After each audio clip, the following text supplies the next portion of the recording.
नमस्कार, मैं हूं गीतिका पांडे और आप देख रहे हैं टुडे हरियाणा। हमारे प्यारे राज्य हरियाणा से जुड़ी हुई खबरों को देखने के लिए हमारे चैनल को जरूर सब्सक्राइब करें। साथ ही आप हरियाणा के किस जिले से चैनल देख रहे हैं, हमें कमेंट बॉक्स में कमेंट कर जरूर बताएं।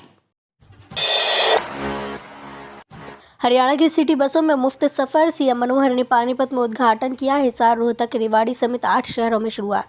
हरियाणा के सीएम मनोहर लाल ने रविवार को पानीपत से इलेक्ट्रिक सिटी बस सर्विस शुरू कर दी है।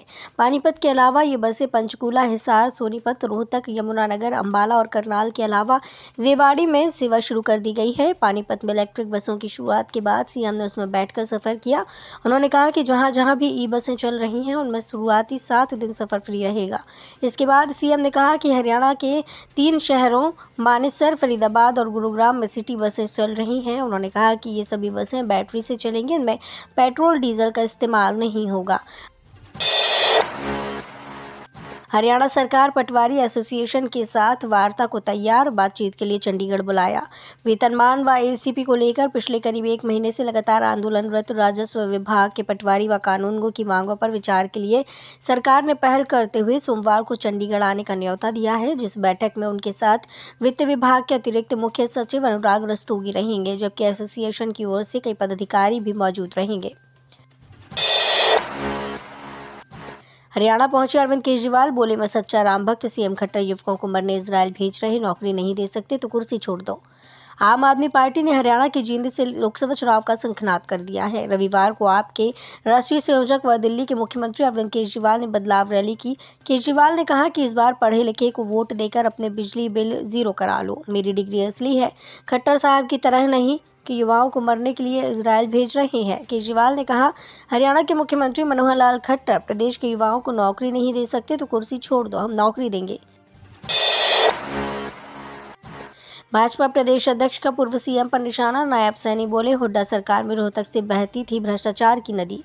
हरियाणा के रोहतक में आयोजित भाजपा सम्मेलन में प्रदेश अध्यक्ष नायब सिंह सैनी ने बतौर मुख्य अतिथि शिरकत की। इस दौरान उन्होंने पूर्व सीएम भूपेंद्र सिंह हुड्डा के गढ़ में हुंकार भरी। कहा कि हुड्डा सरकार में रोहतक भ्रष्टाचार का केंद्र रहा है। यहाँ भ्रष्टाचार की नदी बहती थी और नौकरियों की बोली लगती थी। एक नौकरी लगवाने गाँव के सारे लोग जाते थे। बिहार के मुख्यमंत्री नीतीश कुमार के एनडीए में शामिल होने पर कहा कि इस मामले में मैं ज़्यादा कुछ नहीं बोलूँगा। उन्होंने सबसे ज़्यादा सीएम बनने का रिकॉर्ड बनाया है। 30 जनवरी को गोहाना बंद का ऐलान, बजरंग दास गर्ग बोले मातूराम हलवाई के पोते से 2 करोड़ मांगे, एफआईआर में जिक्र तक नहीं। हरियाणा के सोनीपत के गोहाना में मातूराम हलवाई की दुकान पर हुई ताबड़तोड़ फायरिंग और 2 करोड़ रुपए की फिरौती मांगे जाने के विरोध में 30 जनवरी को गोहाना पूरी तरह से बंद रहेगा। हरियाणा प्रदेश व्यापार मंडल के प्रांतीय अध्यक्ष बजरंग गर्ग ने रविवार को गोहाना में ये घोषणा की। उन्होंने आश्चर्य जताया कि मातूराम के पोते की दुकान पर गोलीकांड के बाद पुलिस ने एफआईआर में फिरौती का जिक्र तक नहीं किया। आरोप लगाया कि ये सब पुलिस की मिलीभगत से हुआ। कांग्रेस ने शुरू की लोकसभा उम्मीदवारों की चयन प्रक्रिया, इच्छुक उम्मीदवार इस लास्ट डेट तक कर सकते हैं आवेदन। हरियाणा में कई बार सर्वे कराने का दावा कर चुकी कांग्रेस ने लोकसभा चुनाव के लिए उम्मीदवारों की तलाश शुरू कर दी है। कांग्रेस की सर्वे में हालांकि संभावित उम्मीदवारों के नाम स्पष्ट रूप से सामने आ चुके हैं, लेकिन इसके बाद भी पार्टी ने लोकसभा चुनाव लड़ने के इच्छुक दावेदारों से आवेदन मांगे हैं। लोकसभा चुनाव के लिए आवेदन करने की प्रक्रिया 30 जनवरी से आरंभ होगी, जो कि 7 फरवरी तक चलेगी। हरियाणा कांग्रेस कमेटी के अध्यक्ष चौधरी उदय भान ने रविवार को बताया कि अखिल भारतीय कांग्रेस कमेटी द्वारा जारी निर्देशानुसार लोकसभा चुनाव के लिए प्रत्याशियों का चयन शीघ्र किया जाना है। राजकीय सम्मान के साथ पूर्व मंत्री धवन पंचतत्व में विलीन, चंडीगढ़ के सेक्टर 25 शमशान घाट में हुआ संस्कार, कई गणमान्य लोग रहे मौजूद। पूर्व केंद्रीय मंत्री हरमोहन धवन पंचतत्व में विलीन हो गए। सेक्टर 25 स्थित शमशान घाट में राजकीय सम्मान के साथ उनका अंतिम संस्कार हुआ। उनके बेटे हरमन धवन, विक्रम धवन और प्रिया गुलाटी ने उन्हें मुखाग्नि दी। इस मौके पर काफ़ी संख्या में गणमान्य लोग व समर्थक उन्हें अंतिम विदाई देने के लिए पहुंचे। इनमें पूर्व सांसद सतपाल जैन, पूर्व सांसद पवन बंसल, भाजपा नेता संजय टंडन, आम आदमी पार्टी के सीनियर नेता प्रदीप छाबड़ा, चंडीगढ़ प्रशासन के कई अफसर, पंजाब एवं हरियाणा हाईकोर्ट के न्यायाधीश व वकील शामिल थे। युवक की मशीन में दबी उंगलियों का उपचार करने के बजाय काटा। गृह मंत्री ने एसपी को सौंपी जांच। साहब, मेरा बेटा एक फैक्ट्री में काम करता है। कुछ दिन पूर्व उनके बेटे की फैक्ट्री में काम करते हुए 3 उंगलियां मशीन में आने से दब गई थी। मशीन में उंगली दबने के कारण फैक्ट्री वाले किसी प्राइवेट डॉक्टर के पास बेटे को ले गए, लेकिन डॉक्टर ने बेटे की 3 उंगलियां काट दी। उनके बेटे को ना तो सिविल या किसी अन्य बड़े अस्पताल में इलाज के लिए ले जाया गया और उंगलियां काटने से पहले फैक्ट्री मालिक ने परिवार को भी कोई जानकारी नहीं दी। हरियाणा के मंत्री ने पीए को नौकरी से निकाला। गुरुग्राम के अफसर से खाने पीने का सामान लिया। गिफ्ट देने वाला असिस्टेंट इंजीनियर भी सस्पेंड।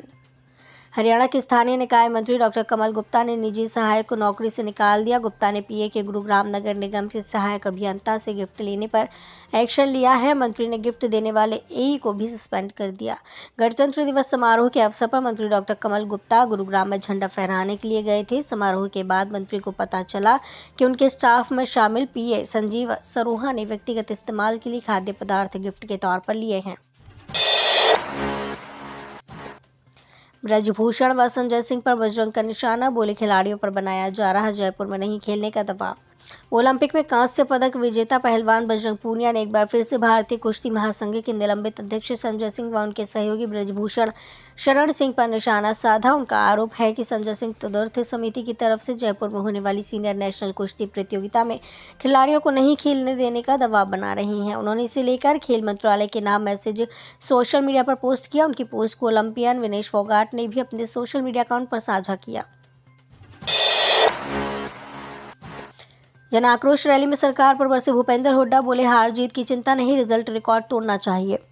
जन आक्रोश रैली में उमड़ी भीड़ को संबोधित करते हुए भूपेंद्र हुड्डा ने कहा कि इनसे बीजेपी और जेजेपी वालों से एक और टक्कर लेने का दिल है। मेरा साथ दोगे? इस पर भीड़ ने हाथ खड़े कर साथ देने का वादा किया। पूर्व सीएम की जुबान पर पिछली बार रोहतक लोकसभा क्षेत्र से बेटे दीपेंद्र हुड्डा की हार की टीस भी आ गई।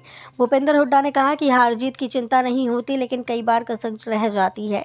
पहले जब रोहतक लोकसभा क्षेत्र का रिजल्ट आता था तब देश भर में सुर्खियां होती थी कि देश भर में दीपेंद्र हुड्डा रिकॉर्ड तोड़ वोट से जीते।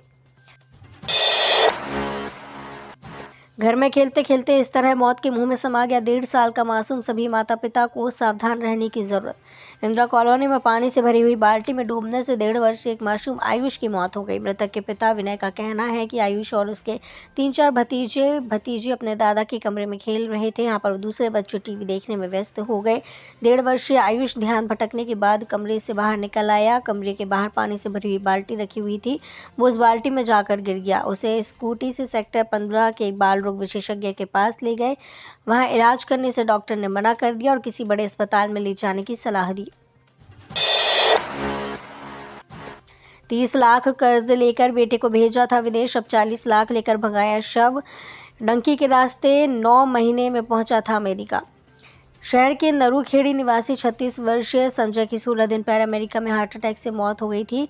परिवार ने 30 लाख रुपए का कर्ज लेकर बेटे को डोंकी के रास्ते अमेरिका भेजा था। परिवार की स्थिति ठीक होने लगी तो बेटे की मौत हो गई। बेटे के शव को भारत लाने के लिए परिवार को 40 लाख रुपए का और कर्ज लेना पड़ा। मृतक के 12 वर्षीय बेटे ने अपने पिता के शव को मुखाग्नि दी। गाँव नरूखेड़ी निवासी 36 वर्षीय संजय 1.5 वर्ष पहले अमेरिका गया था। परिवार ने 30 लाख रुपए का कर्ज लेकर संजय को डोंकी के रास्ते अमेरिका भेजा था। तो ये थी हरियाणा राज्य से जुड़ी हुई आज की कुछ खास और अहम खबरें। इसी तरह की लेटेस्ट अपडेट देखने के लिए टुडे हरियाणा को जरूर सब्सक्राइब करें।